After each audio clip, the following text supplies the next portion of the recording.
وصل صوتك. سعداء باستقبال السيد الياس فخفاخ وزير المالية. مرحبا بك سيد الوزير. اهلا وسهلا. ديما في الثلاثي الأخير من كل عام ديما نقعدوا نحكيو على ميزانية السنة المقبلة. المرة هذه الحديث عن الميزانية مربوط ب أزمة سياسية، يعني عدم استقرار.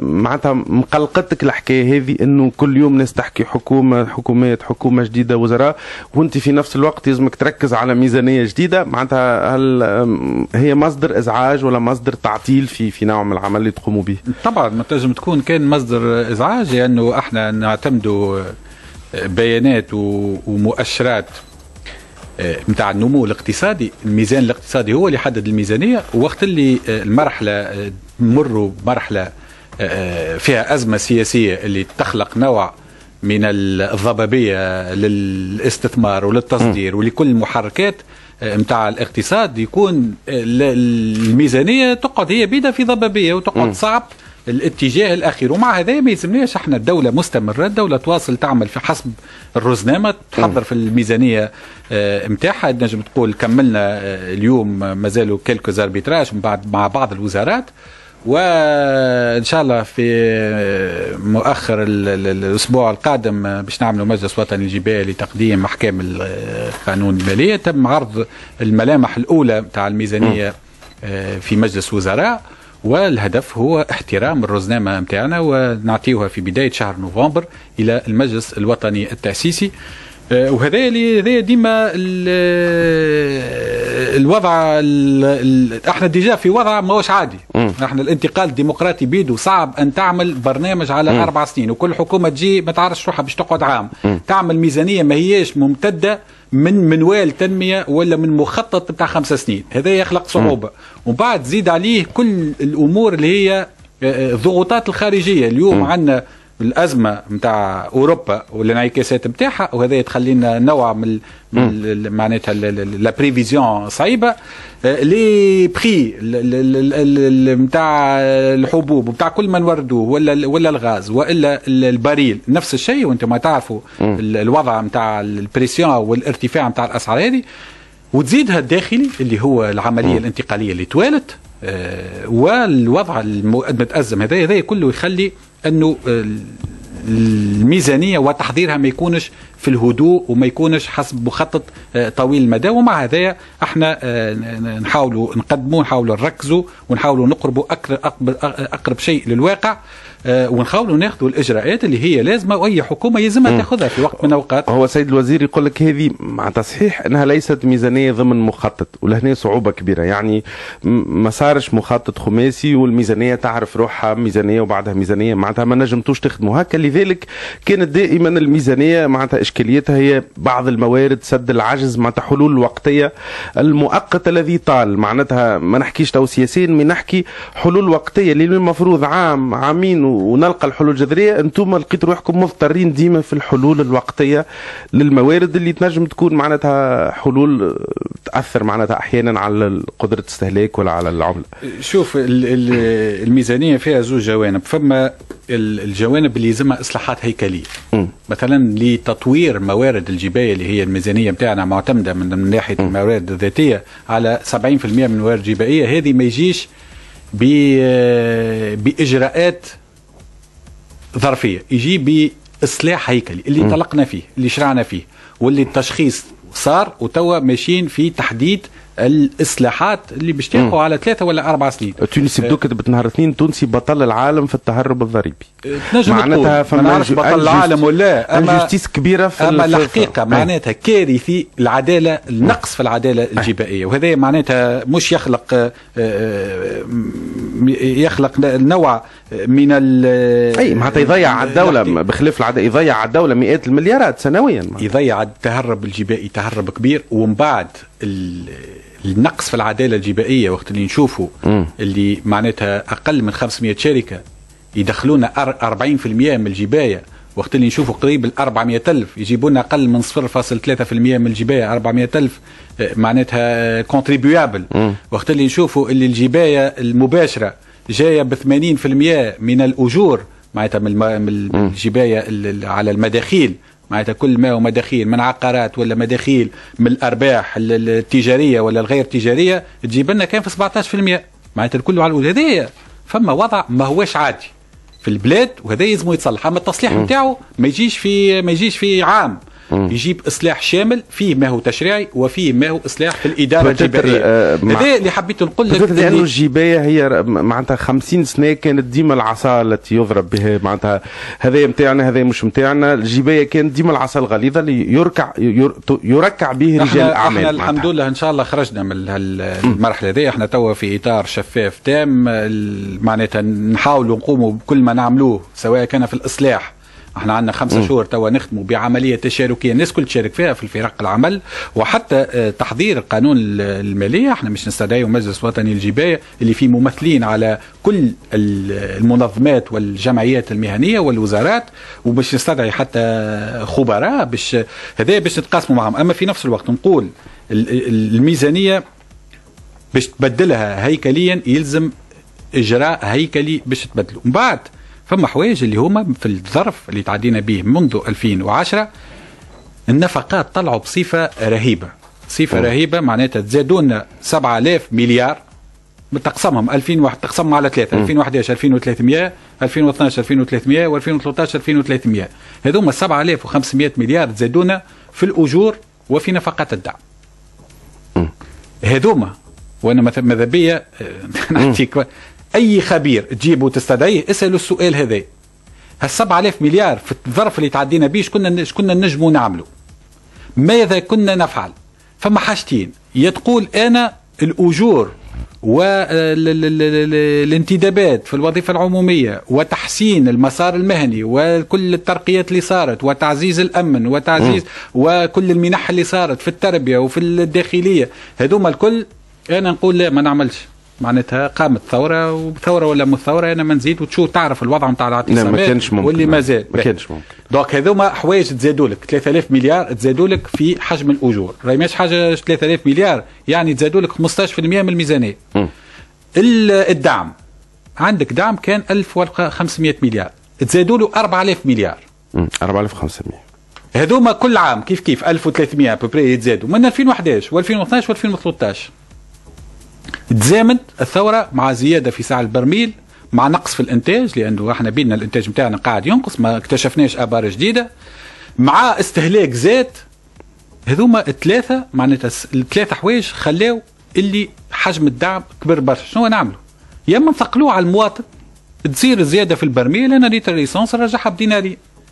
نحكي كان على المحروقات مش تحكي على المواد الاساسيه. خاطر هما راهو محروقات وستيك هذاك هو معناتها الدعم ماشي كله غادي ثلثين فما ثلث في المواد الاساسيه. مره اقول المواد الاساسيه ما نمساش لانه شانتي كبير، وهذوما كي تشوف حجم كيف قله العداله فيهم. راهو معناتها في الشركات فما العدد نتاع المنتفعين من كلفه الدعم في الطاقه وفي المحروقات ما يفوتش 1% من الشركات في تونس. معناتها مثلا ونفس الشيء بالنسبه للعباد. معناتها وهذا ممكن نقولوا راه مش تحامل على العباد اللي عندها فلوس، هي عداله يا اخي. مالا يمكن يقولوا احنا الثوره والزوالي واكتشفنا الفقر ونشوفوا في التلفز والعباد تقول ملا حاله وهذه تونس. بمعنى الوقت اللي يجينا باش نعملوا جيست كل واحد يقول لك لا بمعنى عادي. بمعنى الخبز اذا تتكلف مثلا الفرينه مثلا فما شكون ياخذها باش يصنع بها جاتو، الاركو هي فرينه مدعمه نتاع المواطن زوالي باش يشري خبزه بكيلو بالضبط. الاركو تاخذها مخبزه ما تبيع لك كان الباجيت خاطر اغلى. دونك فما حاجات.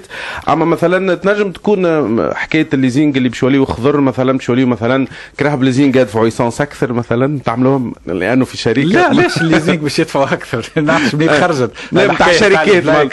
لا مشكلة تاع شركات فما عباد خواص. لا شوف ما نعرفش الفكره منين جات. مش تخرج خضراء ولا لا؟ هي انا نسيتوها حسب رايي لا، وهي ما تتابع وزاره التجاره الحكايه هي حسب رايي لا. سيد الوزير مثلا حكيت انت قلت لا بربي نحب نكمل لك سي نوفل اللي الحجم نتاع الزياده اللي صارت هذه فيها ما وما يتصلح كان بالهيكلي واحنا شرعنا فيه، وفيها زاده اللي كي قلنا كلمه اليوم وصلنا للتحكم وللترشيد. معناتها هكا هو كملنا 3 سنين المرحله الناس كلها حاولنا حسنا في الاوضاع هذا من ناحيه الاجور، حاولنا عملنا الانتدابات وقت اللي القطاع الخاص نسبيا واقف. الدعم اللي وصلنا للشكل اللي اليوم يلزمنا نبداو نرشدوا باش اللي نربحوه من اللي نربحوه من الايكونومي اللي مش نعملوها في الزوز هذوما، وان شاء الله يتزاد لها المداخيل الاضافيه الجبائيه. من شأنه من جهه باش ينقص في العز، ومن جهه باش ينقص في المديونيه، ومن جهه باش اللي نربحوه نهزوه للاستثمارات ونهزوه لميزانيه التنميه اللي هي اللي باش تخلينا تخلق الشغل وتخلق التنميه في الجهات، وهذه العداله معناتها. جوستومون التحكم لهنا فما اختلاف في المصطلحات باش نحكيو بعد الفاصل سيد الوزير. اما الفيسك انت قلت لي شفافيه، مازالت اليوم المواطن التونسي يقول بعثوا له الفيسك، معناتها الراجل هذاك قلقهم بعثوا له الفيسك. معناتها لا يمكن ان نقتنع انه فجاه ولات هكا محايده وشفافه وكذا. ما زلت حتى كيما واحد من الداخليه يقول لي بوليسي ولا كذا ولا موظف ما خذاش رشوه، ينجم موظف في تركيا ياخذ رشوه. معناتها لا يمكن ان تؤكد سيد الوزير انه انتهت تماما حكايه فيسك ولا رشوه. بالعكس قلت ما تبدل شيء، ما زلنا بالعكس احنا ما زلنا مازال الكومبورتمون سيتويان لا هذا تبدلت. ليه قلقنا نبعثوا له فيسك؟ لا، نحكي لك على التعاطي نتاع المواطن، لو كومبورتمون سيتويان نتاع يخلص الجبايه نتاعو ومطمئن كي يخلصها، وهذايا مطمئن كي يخلصها كيفاش تصرف. ما زالت هالثقه هذه ما رجعتش، ما زالت ما رجعتش. من جهه المواطن استانس يحاول يعمل كل شيء باش ما يخلصش الجبايه نتاعو، وبدا مستانس زاده حتى كي يجي باش يخلص يعمل بيعه وشريع باش يحاول ينقص. ومن حاجه والحاجه الاخرانيه كان فما نوع من قله الثقه في كيفاش الفلوس نتاع المال العمومي قاعده تستعملها من الدوله. وعلى كل حال احنا هذاك علاش خلقنا نحبوا ندفعنا في هالتوجه نتاع الشفافيه، وورينا الميزانيات باش على الاقل المواطن يولي يعرف فلوسه وين ماشيه، سواء في البلديه ولا في ميزانيه ولا اليوم حتى كل شيء عملناه في هالاطار بتاع الحوكمه المفتوحه. وهذا قلنا هو اللي باش يرجع الثقه، باش يرجع الثقه للمواطن في الاداره. خلينا نفهموا رواحنا ساعه ريوسنا من ساقينا. صباح اليوم كتبت سياسه تقشف، لا بريس كتبت بلان دو سوفتاج، لو طون حكيت على اوستيريتي، وانت تقولنا تعديل سيد الوزير في وترشيد وكذا. دونك فهمنا ساعة الدولة ماشية في سياسة تقشف ولا مجرد تعديل بسيط؟ معناتها الناس كل تحكي على تقشف، وأخيرا اعترفت الدولة التونسية هكا يقولوا، اعترفت الدولة التونسية أخيرا أن الوضع صعب، بعد ما كانت تتهم كل من يقول الوضع صعب بأنه يحب يضخم في الأمور وغيره وغيره ويكبر في الحكايات والدنيا. أخيرا السيد محافظ البنك المركزي قال وضع كارثي، والسيد وزير المالية قال سياسة تقشف. معناتها اعترفوا بالشيء اللي كانوا سياسيا يحبوا يجملوه، أنه الوضع اقتصادي في أدنى مستويات وفي تونس. هذا الإطار. أي مش اعتراف، تبع اللي نقولوا فيه من الأول العام. الناس تحب تقول اللي الوضع كارثي، واحنا نقولوا اللي الوضع صعيب. بعد هذايا معناتها التشخيص، بعد وعلاش وصلنا للوضع هذايا. فما شكون يحب ياخذ اللي كأنه ما صار شيء في البلاد وكأنه احنا في مرحلة عادية، بل نمروا بأزمة اقتصادية، لأنه السياسة واحنا نقولوا رانا في وضع استثنائي، في وضع متاع انتقال ديمقراطي، في وضع متاع انهيار معناتها سلطة وبناء سلطة جديدة، واللي هاك تشوف المسار اللي ماشيين فيه. وقلنا زيدها من داخل، وزيدها الضغوطات الخارجية من ارتفاع الأسعار البرميل واللي قلت عليه، والركود الاقتصاد في شريكنا الاول. وفما شكون ما يحبش يشوف هذا. اما سيد الوزير ارتفاع البرميل متوقع، معناتها ما صارش متوقع، ما صارش الارتفاع الجنوني، معناتها ما صارش كي يزيد $34 يتكلف لنا 2000 مليار. اي لا معناتها زياده. تعرف 2000 مليار شنو معناتها؟ 2000 مليار معناتها وزاره الصحه ووزاره الماليه مع بعض. وزاره الصحه كل ما تصرف وزاره الصحه في السبيطارات الكل هذوما $30 كلفونا قد ميزانيه وزاره الصحه ووزاره الماليه مع بعضهم الزوز. هذاك علاش حبيت نقول راهو فما امور اللي احنا تزاد لنا الوضع الداخلي، لانه عملنا انتقال وقاعدين نبنيو في دوله، احنا ماشي قاعدين نعملوا اللي نعملوا فيه راهو تاع مئات السنين. لا مش كل شيء من القدر اللي اسمه ثوره، فما زاد دوله ما تحكمتش في الامن مليح، صاروا اغتيالات وصارت عمليات معناتها فوضى وغيره، دونك خليت مو نفس التشخيص. راهو احنا 2011 الامن وقف، صار 2012 هذا لا ينفي مسؤوليه الدوله، معناتها مش كل شيء نفي، هو له نفي تحليل الاسباب. تحليل قلت لك فما الكلمه اللي نستعملوها لتشخيص الوضع، فما شكون يقول كارثي، فما شكون يقول وضع صعيب. وقتاش يولي كارثي؟ وقت اللي تو تعرفوه، وقت اللي نهار نبداو ما عادش نخلصوا الاجور، ولا نبداو نقصوا في الاجور، ولا نبداو نمشيو في مخطط نتاع تخصيص، ولا نمشيو هذا كله ما زلنا ما وصلنالوش. احنا في نسبه عجز عاليه. وين تراه سيد الوزير هذا اللي تحكي عليه؟ هذا ان شاء الله ما نوصلوش، ان شاء الله ما نوصلوش. احنا اليوم في نسبه عجز اللي هي في فاتت 7%، بتاتخ مش نوفاو السنه 7.4%. اليونان معناتها ازمه وكي وصلت ل 10%. شنو؟ لا اليونان في ظرف نتاع انخرام اقتصادي، احنا في ظرف نتاع الاقتصاد نتاعنا يعاني من عده مشاكل هيكليه، واحنا مال عليه صار الثوره يعني كان منخرم زاد. الاقتصاد كان يمر بصعوبات اللي ما عادش المنوال التنميه لا يخلق لا تنميه ولا يخلق تشغيل يعني ولا وقاد.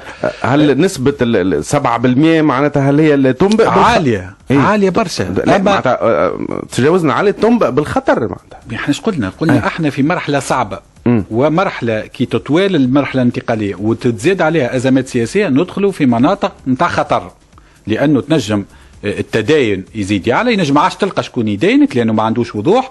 المحركات نتاع الاقتصاد اللي يتدخلك للبلاد معناتها سواء كان الاستثمار والا التصدير، هذوما زاد يوقفوا لانه ما يمشيوش في الضبابيه. هذاك علاش نقولوا راهو معناتها المرحله الانتقاليه باللي باهي وبالخايب وبالاعتصامات وبالعباد ما عادش حب تخدم وهذا الكل معناتها مش مسؤول عليه الدوله، هذا داخل في الانحلال التام والامن والتهريب والقطاع الموازي واستغلال العباد في الاحتكار. هذا الكل يرجع بشوي بشوي وتحكمنا فيه بشكل كبير.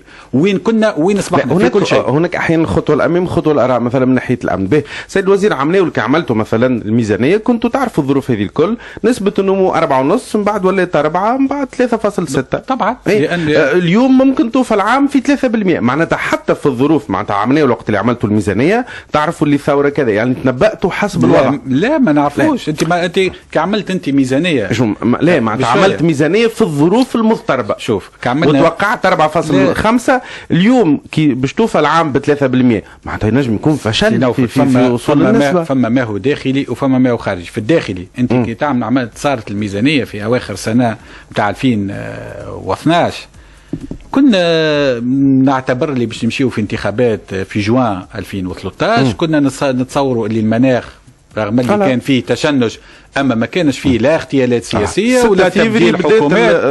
راهو تعدينا بازمه خلخلت البلاد في 6 فيفري. من مسؤول على الازمه؟ الدوله معناتها.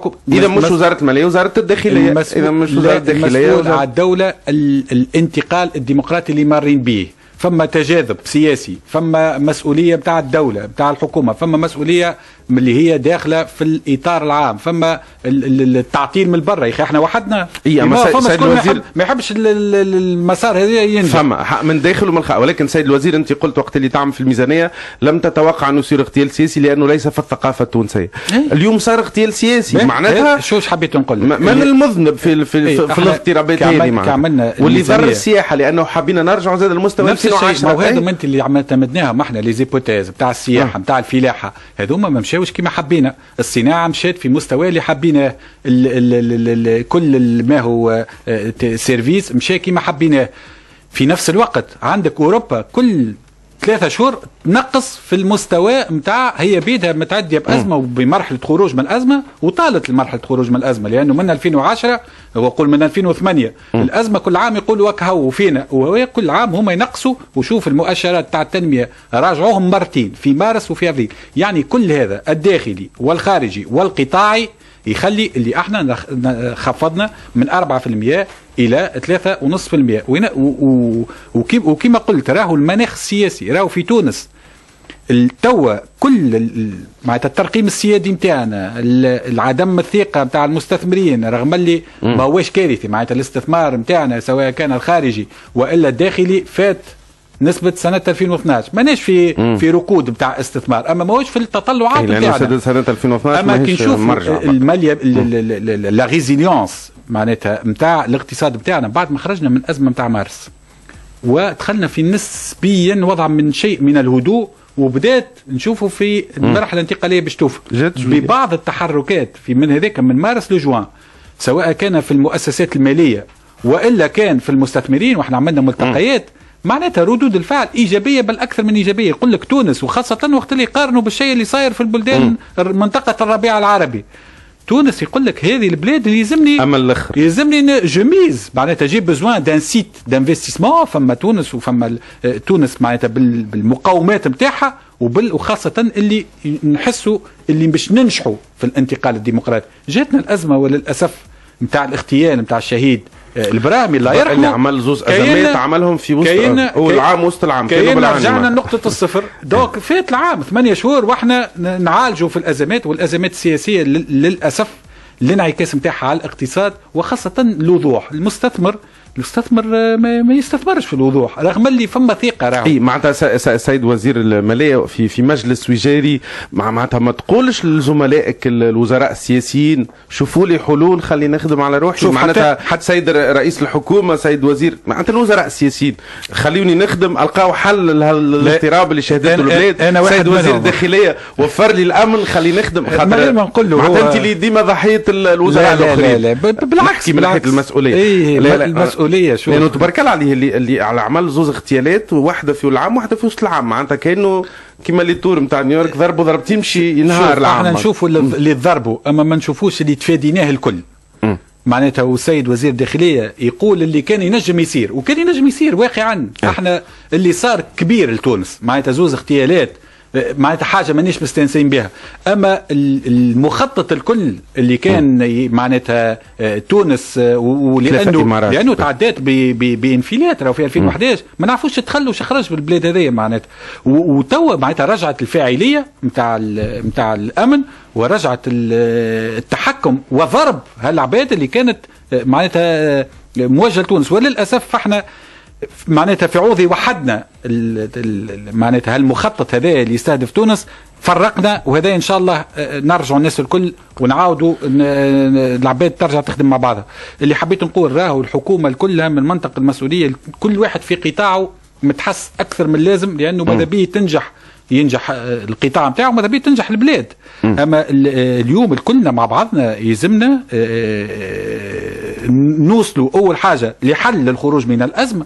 ويظهر لي اليوم انا مانيش فاهم علاش العباد مازالت ما قاعدش في الطاوله وخاصه الخروج من المرحله الانتقاليه لانه ما هيش الحل نتاع الازمه، حل نتاع خروج من المرحله الانتقاليه يعني وضوح الرؤيه الخطوات الاخيره. اليوم كل المستثمرين والممولين واحنا باتصال دائم معهم معناتها المؤسسات الماليه العالميه اللي تسلفنا فلوس وتسلفك اذا ما عادش عندها ثقه اللي انت باش ترجع لها، والمستثمرين ايضا الكلهم اللي يحبوا هو وقتاش تولي عنا معناتها حكومه باش تقعد 5 سنين ببرنامج واضح ونعرفوا التوجه اللي ماشيين فيه. والحاجه الثانيه اللي التهديدات نتاع هالتشنج اللي يخلي الواحد يوفى. والحاجه الثالثه واللي اكدوا عليها اللي المناخ الاجتماعي لانه اليوم العباد الكل والمستثمرين يقول لك تونس مقاومتها باهين موقعها باهي ولات عندكم مناخ اجتماعي بتاع الاعتصامات وبتاع الاضرابات وبتاع الطلبيه الكبيره اللي هو زاد يهرب المستثمر. وهذا ما نجموا ندخلوا له الا زاد في عقد اجتماعي هو تعريف اجتماعيه. سيد الوزير تعريف فما خفي يقول لك الراس المال يحب الدكتاتوريه معناتها معروفه معناتها نتاع على المدى القصير ما يستثمرش على المدى الطويل. يستثمر في البلدان اللي هو فيها ديكتاتوريه يا اما لانه سوق كبير وما عندوش خيار اخر. اما سوق كيما تونس اللي ماهوش انتريسون يستثمر اما يعرف اللي سي اون بومب او تاردومون. اما وقت اللي نكزوها وندخلوا حقيقه في بلد ديمقراطي اللي احنا في بناء الديمقراطيه مازلنا ما وليناش بلد ديمقراطي. اللي يستثمر كيما اللي يستثمر في اوروبا يعرف اللي المؤسسات الدوله تحميه، يعرف اللي كي يمشي القضاء مستقل، يعرف كي يجيكم انتم الاعلام بور كونداني ريسبونسابل ينجم يحكي، ويعرف اللي القوانين فما مجلس نواب مختلف معناتها الامور الكل هذه تحميه. سيد الوزير سالت سؤالنا نساله لك انا لماذا لم يجلسوا على طاوله الحوار؟ الرباعي الراعي للحوار قال الحزب الحاكم هو اللي معطل الحوار. لا شوف توا معناتها تقدمت العمليه هذه وحتى حركه النهضه عملت ولات كل نهاريه تتخرج بيان نتاع نختاروا فيه الكلمه ما هي. لا الحقيقه في وقت من الاوقات يلزمنا نقولوا فما حاجتين، يا اما فما ورقه ناس صح فيها وما وش لازم الحوار وقتها هكا وهذيك هي تقبلها ولا ما تقبلهاش، يا ورقه الناس متفاهمين عليها هي هذيك هو اللي مش يمشيوا فيه. المجلس التأسيسي تحديد الرزنامه الحكومه باش تمشي على روحها وباش تجي حكومه وقت اللي باش تأمن لنا المسار بكامل الصلاحيات. الكلمه هذه تأمن لنا المسار، اما مهمتها هي تهيئه المناخ للوصول للانتخابات في اقرب وقت. هذا الناس الكل متفاهمين فيه، متفاهمين زاد حتى في الملامح نتاع الكالندري 3 جمعات 4 جمعات، واحنا على 3 ولا 4 جمعات، عندنا شهرين واحنا نضيعوا في الوقت معناتها شهرين فتنا الشهرين. يعني هذايا نقعدوا ونبداو تو نشوفوا كيفاش باش ينفعلوها هالرزنامه، كيفاش باش نفعلوه. خلي نبداو نعطيو هالرساله مطمئنه للمواطن التونسي اللي معناتها ما عادش فاهم هالطبقه السياسيه وين ماشيه، يحب يرتاح، عنده ثقه كبيره مالغريتو معناتها عنده ثقه، لانه ما تحسوا في التفاعل نتاعو رغم التخوفات ورغم ماذا بيه نوصلوا المناخ احسن، عنده ثقه. ونبعثوا رسائل طمأنة زايده للشركائنا في الخارج وللمستثمرين نتاعنا وللمؤسسات التمويل في الخارج، ان الناس الكل يستناو وقتاش هالازمه هذه. مع فشل الحوار هي فيها حاجتين، فيها يستناو افيك ان دوغري دو كونفيونس، وهذا باهي معناتها عندهم ثقه اللي تونس النخبه السياسيه نتاعها والشعب نتاعها باش يلقى حل، فما ان كريدي دو كونفيونس، وهذا نثمنوه وهذا طيب. اما طويله المده يقول لك الى متى باش نقعدوا نحكيو في بدايه الاسبوع هذا على حل الشارع معناتها، ولهنا معناتها بين الاتحاد والنهضه والحل الشارع قد يكون كارثي اقتصاديا على البلاد. ما هوش الحل، الشارع يلزمو يضغط، وانا مع ضغط الشارع لانه عملنا ثوره باش يقعد. اما ماناش مش هو ضغط مع ضغط بارد ولا القصبه، لا ما هو شو يضغط باش العباد تقعد على نفس الطاوله. وفما جاوا المنظمات الراعيه حطاو مبادره الناس الكلها قربت لها 90% يقعدوا يكملوا الباقي. اما مش الشارع هو اللي مش يحل، وما استجابش لانه الشعب التونسي ذكي. وقت اللي قالوا له برا نمشي خرج العباد من الولايات، واحد ما مشيش قال لك هذه حكايه فارغه، انا مش هذه دوله قائمه باش نكسرها، وما يستجيبش للامور اللي ماهيش عقلانيه. راهو هي كلها هل عندنا ثقه في الشعب هذا ولا ما عندناش؟ انا عندي ثقه كبيره، يعرف وقتاش يضغط، اما زاد يعرف الحوايج اللي ما هماش معقوله ما يمشيش فيهم. وقت اللي يحس اللي قاعد يكسر في داره بيده ما يمشيش، لانه اليوم يضغط باش العباد تتنازل، وصار التنازل من الجهات الكل معناتها. العباد اللي برا من المجلس عملوا تنازلات، والعباد اللي في الحكم عملوا تنازلات. يقول لك انا مش مستعد باش نسلم الحكومه المستقله. هذه مش حاجه سهله راه معناتها هذه، لانه اليوم اذا ما تسلمش مانيش باش نمشيو للانتخابات. وهذاك علاش من الاول فما نوع من التردد، اما في اقل من شهر بعد ما كانت خط احمر ولات تم ما عادش خطوط حمر. توا ولات حكايه نتاع جمعه القدام وجمعه التالي. ضيعنا شهر واحنا نتعاركوا 3 جمعات ولا 4 جمعات. لا شوف اللي كانوا العباد ياسر بعض على بعض. واحد يقول يا سيدي المسار هذا كله وفاء وانت ونحي المجلس، وواحد يقول انا ما نستقيلش وما عنديش مسؤوليه، وانا اليوم نجابه في الارهاب ونجابه يعني في التدهور الاقتصادي ومانيش مستعد، انا مسؤول. واليوم الناس كلها الناس كلها مش قريبه لبعضها اكثر من القريبه. حتى كي تحكي في الكواليس مع المسؤولين نحكيو على التفاصيل، ماناش نحكيو على الحوايج المبادئ. سيد دولة ثقلت كاهلها مثلا بعديد الانتدابات في الوظيفه العموميه وانتدابات معناتها السياسيه نتاع العفو التشريعي العام وغيره. دونك نوع هذا يعمل نوع من تضخم، انه معناتها اولا يعطي ارقام مغلوطه على نقص البطاله على وغيره. دونك دون مجهود، ناس ما عندهمش الكفاءه، معناتها ناس ناقصين نوع من التاهيل وغيره. صارت برشا مشاكل من الناحيه هذه. دونك تصرف بيجي كبير على الامور كيما هذه السياسيه، ومن بعد تقول ناقصه برشا فلوس معناتها بالتبسيط. شوف خلنا نعطيو شويه ارقام باش نعرفوا على شنو نحكيو. الدوله منذ 2011 منذ قامت الثوره عملت انتدابات في حدود 60,000. في الوقت اللي تعرف اللي الثوره قامت من اجل التشغيل والامور معكره في الاستثمار الخاص. معناتها هذا اي عارف بالاقتصاد يقول لك اللي الدوله يلزمها هي تبادر وتتحمل مسؤوليتها، والدوله ما خذتش وين يجي، خذت عزت البلايص اللي حاجتنا بهم في الصحه وفي الامن وفي التعليم العالي. هذوما يمثلوا 50% من الانتدابات اللي صار، وهذوما تعرفوا النقص اللي صار وخاصه في الجهات الداخليه معناتها لي راسيو. بعد فما قضيه العفو التشريعي العام اللي هو المرسوم رقم 1 اللي خرج، اول مرسوم خرج في 2011. هذايا عباد منتفعين بالعفو التشريعي العام حتى التوا دخلوا منهم 7000 يعني 10%. 10% من الانتدابات اللي صارت، من الانتدابات اللي صارت الكل فما 10% تقريبا للعفو التشريعي العام. هذايا باش يصيروا مره في حياة بلاد قامت بثورة وفما عباد اللي هما معناتها انتفعوا بالعفو التشريعي العام، ومش كان العفو التشريعي العام، هو اشتر العفو التشريعي العام واشتر جرحى الثورة والعائلات الشهداء. هذوما كلهم تراكمات، هذوما العباد اللي فيهم اللي ضحى على مدى طويل 20 سنة و30 سنة، وفيهم اللي ضحى باش احنا انتفعنا بهالثورة هذه. نقولوا لا 10%. فما امور ما يلزمناش كل شيء نسيسوا به، وهذاك علاش يلزمنا ننسبوا. مو 60,000 هذوما الكل معفو التشريعي العام، راهم معفو التشريعي العام 7,000 حتى التو، و12,000 هما اللي منتفعين الكل. اما الكل فما شكون في الروتريت، فما شكون عمره 70 سنه مش باش يخدم معناتها، وهذوما اللي قلت لك اشترهم يظل في حدود 3,000 هما جرحى الثوره عائلات شهداء الثوره. هذايا الدوله يلزمها في معناتها في وقت كيما هكا يلزمها تقوم بدورها ولعبت دورها. نجم نقولوا عليه 60 كنا نجموا نعملوا اقل 5,000 القدام 5,000 التالي، اما ما هوش باش يبدل معناتها. فما رقم خرج سيد الدين نتاع 20,000 نتاع العفو التشريعي العام، غلط معناتها. لا غلط. حتى التوا اللي منتفعين 7,000 اللي منتفعين بالعفو التشريعي العام وجرحى الثوره وشهداء عائلات شهداء الثوره 7,000. هذا العدد الى حد الان معناتها على 2012 و2013. ما هواش باش يزيد، حتى كان باش يزيد ماهوش باش يزيد برشا معناتها، لانه الحجم الكبير تاخو يمكنش يزيد 1000 اخر. وهذه حاجه مره برك تصير مره برك.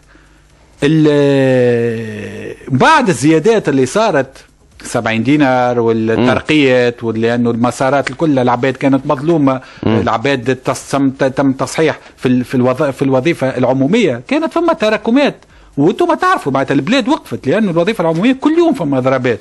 فما شكون منسي ما عندوش حتى قانون اساسي، فما القانون الاساسي نتاعو ماهوش مفعل، وهذا الكل تم تصليحه في ال3 سنين هذوم. وتنجم تقول العباد كلها رجعت، ما زالت فما بعض المشاكل، اما اجمالا في ال3 سنين تصلحت وضعيه الوظيفه العموميه. اليوم كهو كملنا. هذاك علاش احنا كي نقولوا توا الحكايه هذه تقشف ولا ترشيد ولا تحكم، نقولوا توا نمشيو في اللي تزاد 50% اليوم اكهو مش مستبيديز. سيد الوزير باش نفهموا مستبيديز في الاجور ونبداو نعملوا ديزيكونومي في الدعم. باش نفهموا ترشيد، اولا يعني ليس هناك سياسه تقشف، هناك ترشيد. مثلا تجميد الاجور سنه 2014 بمعنى ماذا بين العقد الاجتماعي ما فماش زيادات 2014. هذا هو معناتها يا موظفين وكذا ضحيوا معنا 2014. هذا هو الدوله ما عادش اليوم مستعده باش تنجم تمشي اكثر في هالتوسع. مشينا في 3 سنين تصلحت فيه، راهو مازال باقي ماناش راضيين، ما يحسوش باقي راهو مازالت مؤسسات عموميه والاجور نتاع المديرين العامين والاجور نتاع مازالت. اما هذيك هي الدوله عندها حدود، ما كاينش باش نبداو نكسروا في الدار. اليوم حسنا كما قلت زدنا 50% بالنسبه لتقشف الاستهلاك الحكومي والبنوات والكراهب وميزانيه رئاسه الدوله اللي معناتها رغم كنا نسمعوا على التبذير في الفتره العهد السابق، ما زالت نفس الميزانيه وتتطور نتاع رئاسه الجمهوريه، نتاع معناتها نسمعوا في مصاريف كبيره الوزراء وغيره. الكل يلزموا يصير فيه ترشيد. احنا المبلغ تو انا كي نحكي لك على الاجور، الاجور 10,000 مليار، وسائل المصالح 1000 مليار، العشر معناتها تربحوا 1% في بقعه، يلزمك تربحوا 10% في البقعه اخرى. هذاك علاش مانيش نحكيو على نفس الحجم. الحاجه الثانيه فما دي زيكونومي لازمنا نعملوهم في البلايص الكل، في البنوات ليسونس وبدينا نقصنا 50%، في الاوراق، في السفر، في الكل. قلنا السنه نفس الشيء، ما زادوش برشا هما معناتها زادوا في حدود 17% من 2010. انا ديما الباز نتاعي ريفيرونس هي 2010. قلت لك الاجور زادوا 50%، 50% على حاجه تمثل 10,000 مليار. الدعم زاد 400% على حاجه تمثل 5,000 مليار. وسائل المصالح زادوا ب 17% على حاجه تمثل 1000 مليار برك. اما مع هذايا يا با دو بتيت ايكونومي، يلزم نعملوا نتقشفوا وين ما نجموا، نحاولوا. وهذاك علاش احنا قلنا العام الجاي في التوجهات اللي اعطيناهم للوزارات، اللي كل وزاره يلزمها تقدم لنا ميزانيه فيها ايكونومي نتاع 5% في وسائل المصالح. معناتها باش نرشدوا هال 5%. باش نفهموا التوجه السيد الوزير نتاع قانون الماليه، لانه معناتها باش نفهموا التوجه انه فما اداءات لتدعيم صندوق الدعم، ما يقولوا للبنك مونديال وغيره تخفوا على صندوق الدعم. انتم حسب ما فهمنا ما قرينا في الجرايد قلتوا مش صندوق الدعم معناتها زيد الخبز وزيد الفرينه، النجم مثلا نعمل 100 مليم على كل علبه جاعه لصندوق الدعم، نعمل ضرائب على العقارات، السيارات الفخمه، خصم 1% من الاجور المرتفعه، 120 مليون في العام ولا اللي 1700 دينار في الشهر وانت طالع نقص له 1%. دونك ماشيه الاتجاه انه الغني يدفع للفقير، هكا اللي لاباس به يدفع على الزوالي. شوف فما ما هو ظرفي، فما مقترحات هذا كله راه مازال في طور الدرس. ايوه فما مقترحات على عامين، لانه الوضع هذا يلزم فيه تعاضد بين الفئات وبين العباد اللي نسبيا لاباس عليها والعباد اللي معناتها متوسطه والا محتاجه، في انتظار الاصلاح الهيكلي، لانه قلنا ما فماش عداله جماعيه وما فماش عداله في منظومه الدعم. يلزمها اصلاح. ما هوش معقول اللي يستعمل فاتوره الضوء نتاعو 30,000 واللي فاتوره الضوء نتاعو 200,000 يخلصوا بنفس السوق، ما هوش معقول. وهذاك علاش قلنا يلزم عداله في منظومه الدعم. يعني مش معقول اللي كرهبته معناتها 13 شوفو كيما اللي 4 شوفو، اللي كرهبته 13 شوفو ويعمل 20 ولا 30,000 ولا 40,000 كيلومتر في العام، واللي ما ياخذ في الكار الصفراء اللي ما هوش ينتفع بالكل. معناتها هل الانتفاع من صندوق الدعم اللي الدوله تعطيه يلزمه ترشيد، اما الترشيد هذا ما يجي الا بدراسه باش نعرفوا لشكون باش نعطيه وقداش باش نقصوا باش نبرمجوه على عامين 3 سنين، وهذا للشركات نفس الشيء. قلنا في هالعامين هذوما حتى لين نرجعوا للعداله، ما قامت ثوره على العداله الاجتماعيه. العداله الاجتماعيه ولا كهو انا نكمل الدوله تقعد تحط لي الضوء كما قبل. ما هو قلنا العامين هذوما خلينا نعملوا حاجه باش ما نظلموش، باش ما نقولوش كان فما توجه صار في بلدان اخرين نزيدوا للفقير مش نقصوا اللباس به. فما توجه صار لا فما توجه صار واحنا هذاك اللي نحبوه. فما توجه صار في بلدان اخرين اللي هو يا خويا نمشي انا الاسعار الحقيقيه ونعطي فلوس. هذه يلزم احنا ما حبيناش نعملوها، حبينا نفهموا على الاقل. احنا نجم نقول لك منظومه دعم الطاقه في تونس ما كانش فاهمين. هذه ما جيش سيد وزير خاطر التصريح بالدخل عندنا برشا غشه في تونس. هذاك علاش نجم فلاح يخلص ملين ويصرح بالدخل اقل من موظف. التوجه اللي مشينا فيه اون اتوندون تصير هذه على عامين. قلنا في العامين هذوما نعملوا حاجه اللي هي تخلق نوع من العداله. اللي لبس عليه تو 1% اللي يخلص 50,000 دينار معناتها 500 دينار. تو اللي يخلص 50,000 دينار معناتها شهريته 4 ملايين في الشهر، ما يدفعش 40,000 باش 500,000 من جهه هو قاعد يستنفع منهم، راه مش عامل مزيه. هو من جهه يستنفع منه لانه كي يشري الجاتو ولا يشري الضوء ولا كي يوقف في الكهرباء باش يصب ليسونس يقعد الدوله تدفع معاه في 300 فرنك باش نرجعوا. ومن جهه اخرى راهو هذوما الفلوس باش يمشيوا للفئات اللي هي مستحقه. وهكا باش نخلقوا احنا باش نحسوا اللي انا نساهم خلينا ناخذوها حتى بفلسفه، باش نحس اللي انا نساهم وقت اللي كيريد المصايب اللي صايره في الجهات نقول انا ماذا بيا نساهم. انا مش نقولوا لك ساهم ب1% كي تبدا شهريتك عاليه، ولا ساهم ب 300 دينار كي تبدا كرهبتك فوق الويت شوفو. وهذا راهو مساهمه، راهو الدوله كانت باش تاخذ لك شويه من اللي قاعده تعطي فيك شويه، واللي هذايا باش يمشي اداء على معناتها اللي يشري دار 1% تو باش تولي يدفع عليه في العام ولا هكا. معناتها فما هذوما الكل مطور الدراسه وهالحكايه نتاع الجاعه واحد. هذوما الكل راهو كي تبدا تعمل قانون الماليه يجيوك مقترحات من الوزارات، ويجيو وزاره الماليه بالطبيعه هي بدها تدرس ونشوفوا التوجهات، ويجيو حتى مقترحات من خبراء. هذوما الكل ناخذهم وعندنا التوجه هو معناتها مزيد من العداله الاجتماعيه ومزيد من دفع النمو والاستثمار. هذا من التوجهات الكبرى، والمحافظه على التوازنات الماليه الكبرى بالترشيد، تنقيص في النفقات وزياده في المداخيل وزياده خاصه في ميزانيه الاستثمار. هذا التوجه العام. ونبداو نقصوا بشويه نسبه العجز اللي وصلنا لها 7.4%. نقصوا لازمنا كل عام على الاقل نقطه باش نرجعوا الى نسبه عجز معقوله. معناتها سيد الوزير لانه صندوق النقد الدولي معناتها قال لكم خفوا من الدعم، انتم قررتوا باش ما تخفوا. علاش يا اخي انا نستنى في صندوق النقد الدولي باش يقول لي انا كي نسبه الدعم ولات اكثر من ميزانيه التنميه، كي نسبه الدعم ولات 4 مرات ميزانيه وزاره الصحه، فاش نستنى في الصندوق النقد الدولي؟ صندوق النقد الدولي هو معناتها يسمعوا كلام الدول الكبرى، مش تجي تونس باش تولي قويه معناتها. والله خليني نقول لك سيد الوزير معناتها انا صندوق النقد الدولي يحكم في العالم معناتها. نقول لك بكل امانه صندوق النقد الدولي جاء شاف الميزانيه اللي قدمناها في 2012 اعتمدها كما هي، قال حافظوا عليها، انا مانيش قادرين حتى باش نحافظوا عليها، وهذا وين ولات عندنا مشاكل تو. لا قال نقص في الاجور عملتوا برشا، ولا الانتدابات برشا، ولا ميزانيه الدعم شبيكم ما عملتوا شيء، قال اللي عملتوه في قانون الماليه نفذوه. وبدينا وشنو الاصلاحات تو اللي تعملوا فيهم انتم، شنو برنامجكم تاع الاصلاح باش تحسنوا في النمو من جهه وتقلصوا في النفقات. وريناه احنا برنامج الاصلاح نتاع المنظومه البنكيه اللي هي ما غير بنوك قويه ما فماش استثمار، اللي يمشي البنك يقول له ما نعطيكش.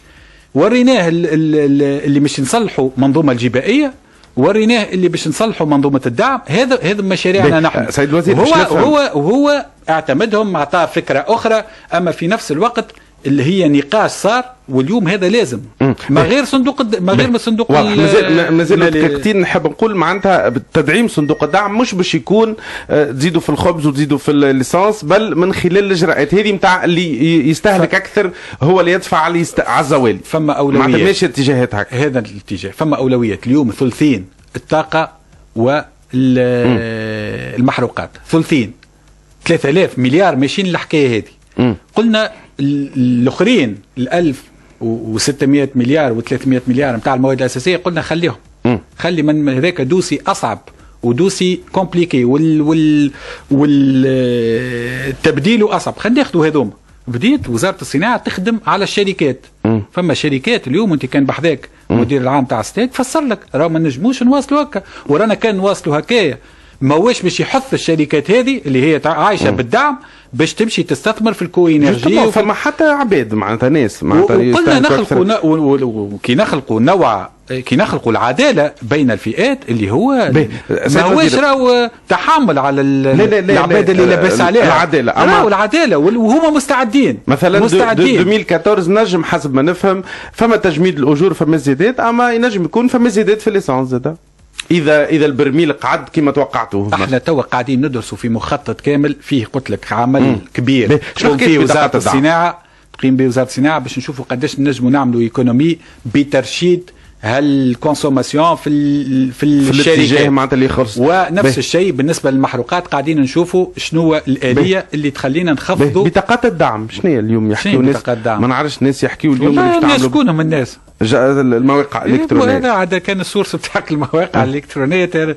لا هذوما حكايات تخمينات ما فماش رانا نعملوا في دراسه على قاعده من جهه باش نشوفوا كل واحد كيفاش قاعد ينتفع وهذه ماهيش حاجه سهله باش نشخصوا 10 ملايين تونسي معناتها كل واحد كيفاش قاعد ينتفعوا بقداش باش نلقاو حلول باش من بعد ونحطوها سولون مخطط على عامين ولا 3 سنين. وهذا مانيش باش نمشيو بامور اعتباطيه معناتها باش ما نخلقوش ازمه اخرى في البلاد. اما في نفس الوقت احنا اليوم اذا ما نعملوش الاصلاح هذا لانه الثوره قامت على اصلاحات وانا برشا حوايج قاعدين يتحركوا، لا هذا ما تمسهاش، هذايا الاكسبور يلزمو يقعد ديما اكزونيغي، هذايا لافرود فيسكال نحبوا نحيوا التعاملات الماليه بالنقد، هذايا الفئات الضعيفه اللي اقل 5000 دينار معناتها كان ما نمسوا حتى شيء. ايش باش نعملوا؟ وفما الحقيقه معناتها فما تجاوب، فما تجاوب من جهه، اما فما زاد لي لوبي اللي تبارك الله عليهم ما يخليوك ماذا بيك ما تمس حتى شيء. واضح. وهذوما راهو اذا ما فماش معناتها عباد معناتها عندهم الشجاعه باش يتحملوا مسؤوليتهم، واذا جاوا باش يبدلوا الحوايج ما كانش يمشيوا على رواحهم. اذا تحب تبدل يلزمك ما تبداش تحسب فيها سياسيا، ويلزم نمشيو في الاصلاحات اللي بعد ما نتناقشوا فيهم ونتفاهموا فيهم، اما يلزمنا نمشيو لازمين. شكرا لك سيد الياس فخفاخ وزير الماليه على كل هذه التوضيحات.